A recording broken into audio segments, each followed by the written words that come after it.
नीतीश कुमार जी खासे नाराज हैं, इसका रिजल्ट आपको दिखेगा। उनके बेटे निशांत कुमार भी नाराज हैं। हो सकता है कि एनडीए से नीतीश कुमार भाग भी सकते हैं। इन लोगों ने लोकतंत्र का मजाक बना के रख दिया है। ये पार्टी में सब मनमौजी कर रहा है भाई। अब बताइए, आरएसएस का कोई कोटा होता है जी? आरएसएस क्या है? आरएसएस क्या है? और आरएसएस के कोटे से कौन कैसे बन जाएगा? ये संभव नहीं है। अशोक चौधरी बड़े नेता है। ये बेशर्मी का हद है। जीतन राम मांझी के दामाद देवेंद्र मांझी हो, चिराग पासवान के दूसरे जीजाजी मृणाल जी हो, ये SC/ST आयोग के अध्यक्ष और उपाध्यक्ष बने हुए बैठे हैं। DK बॉस वो अपनी पत्नी को महिला आयोग की अध्यक्ष बना देता है।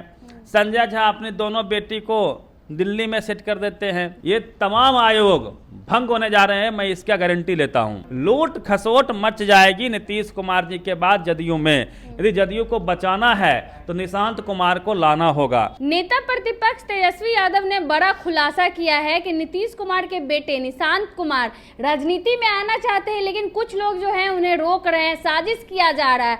आखिर कौन है वो लोग जो कि नहीं चाहते हैं कि नीतीश कुमार के बेटे राजनीति में आए? इन्हीं सब मुद्दों पर बातचीत करने के लिए हमारे साथ हमारे सहयोगी हैं रवि मेहता जी। क्या लग रहा है, तेजस्वी यादव बड़ा खुलासा कर दिए हैं? तेजस्वी यादव बिल्कुल सही बोल रहे हैं, क्योंकि निशांत कुमार पिछले कई महीनों से आप देख सकते हैं वो लगातार उनकी बयानबाजी हो रही है। और अंदर की खबर ये भी है कि वो एक विधानसभा से तैयारी भी कर रहे हैं, इस बार चुनाव भी लड़ेंगे।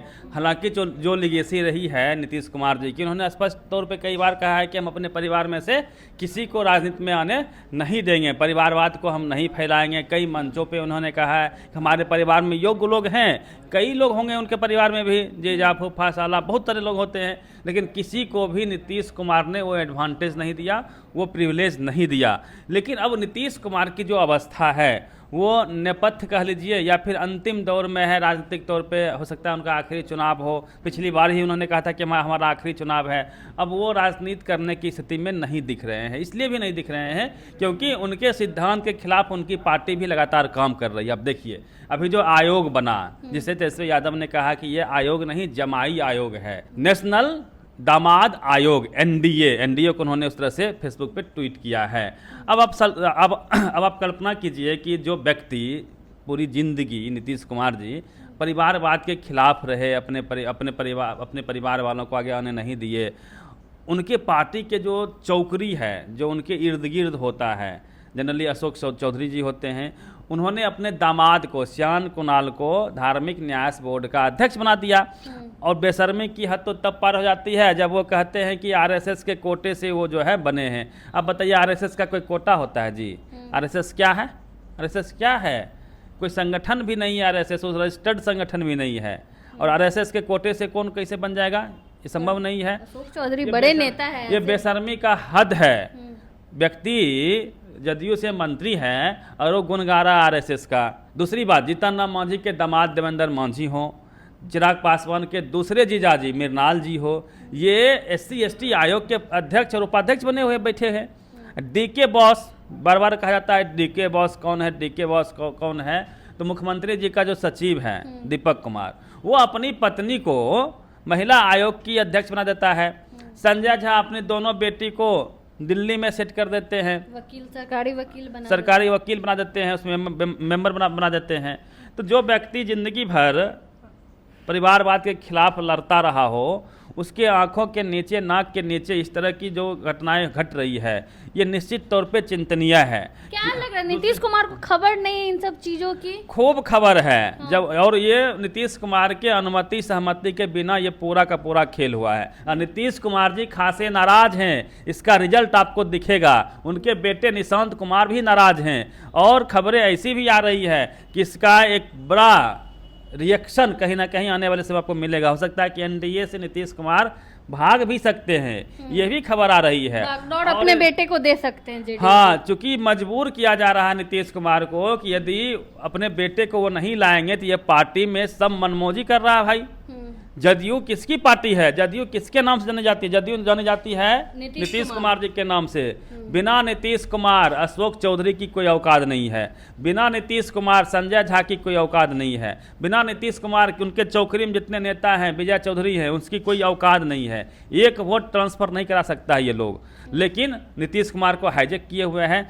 ये बातें अब साबित हो गई जब दामाद आयोग बना बिहार में, तो साबित हो गई कि भाई नीतीश कुमार के नाक के नीचे परिवारवाद को इस तरह से फैलाया जा रहा है कि मानो सबको अपने परिवार के लिए ही काम करना है। सब जल्दी जल्दी में सेट कर रहे हैं अपने SC ST में लोग नहीं है, SC ST समुदाय में और लोग नहीं है। मतलब जीतन राम मांझी को देखिए, उनका बेटा, पुतौह, दामाद, समधिन, मतलब वही लोग विधायक बनेंगे, वही लोग जो है अध्यक्ष उपाध्यक्ष बनेंगे SC ST आयोग में।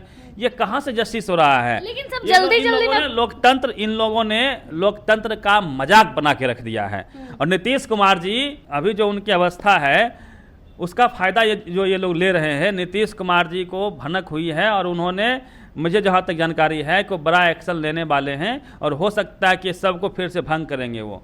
ये तमाम आयोग भंग होने जा रहे हैं, मैं इसका गारंटी लेता हूँ। क्या लग रहा है, तेजस्वी भी जो लगातार निशांत के राजनीति में आने का स्वागत करते हैं, क्या ये दोनों जोड़ी साथ अगर मिल जाती है तो बिहार में कुछ बड़ा बदलाव होगा? अच्छा होगा यदि निशांत कुमार जी आते हैं राजनीति में तो। और निशांत कुमार जी तेजस्वी को लेकर बहुत ज्यादा नहीं बोलते हैं, और तेजस्वी यादव को भी देखिए कि निशांत को लेकर टारगेट, हाँ, सॉफ्ट कॉर्नर रहता है, क्योंकि तेजस्वी यादव को पता है कि जदयू यदि ये स्टेबल कर सकती है तो निशांत कुमार के नेतृत्व में ही कर सकती है, नहीं तो जदयू बिखर जाएगी।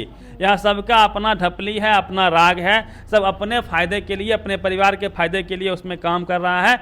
लूट खसोट मच जाएगी नीतीश कुमार जी के बाद जदयू में। यदि जदयू को बचाना है तो निशांत कुमार को लाना होगा। और तेजस्वी यादव नहीं चाहते हैं कि SC ST OBC समुदाय का बड़ा पार्टी जदयू है उसको वो खत्म हो जाए। वो चाहते हैं कि RJD और जदयू मिलके काम करे। जब भी दोनों की सरकार हुई है, देखिए गर्दा हो रहा है। जब भी दोनों साथ चुनाव लड़ रहे हैं तो बीजेपी दूर दूर तक नजर नहीं आई है इस बिहार में। युवा भी है, निशांत भी युवा है, तेजस्वी भी युवा है, दोनों जोड़ी कमाल दिखाएगी। गजब का जोड़ी होगा ये। अब देखिए 90 के बाद लगातार पिछड़ा अति पिछड़ा के लोग सरकार में आ रहे हैं, है ना, वो मुख्यमंत्री बन रहे हैं और सवर्णों का खेल खत्म हो चुका है। जिस प्रकार से कर्पूरी जी का जो अभियान चला, लालू यादव, नीतीश कुमार, जीतन राम मांझी लगातार मुख्यमंत्री बने, राबड़ी देवी जी मुख्यमंत्री बनी, तो 90 के बाद से उससे पहले सिर्फ सवर्ण लगातार 1 2 3 4 5 देखिए लिस्ट निकाल के सारे सवर्ण बिहार के मुख्यमंत्री बनते थे, कांग्रेसी सब बनाता था। लेकिन 90 के बाद जब मंडल कमीशन लागू हुआ उसके बाद से देखिए ना, दलित अति पिछड़ा समाज के लोग जो है SC ST OBC की सरकार यहाँ पे होती है। यदि नीतीश कुमार जी खत्म होते हैं तो बीजेपी डायरेक्ट फाइट में आ जाएगी, तो कभी RJD रहेगी, कभी न कभी बीजेपी आ जाएगी।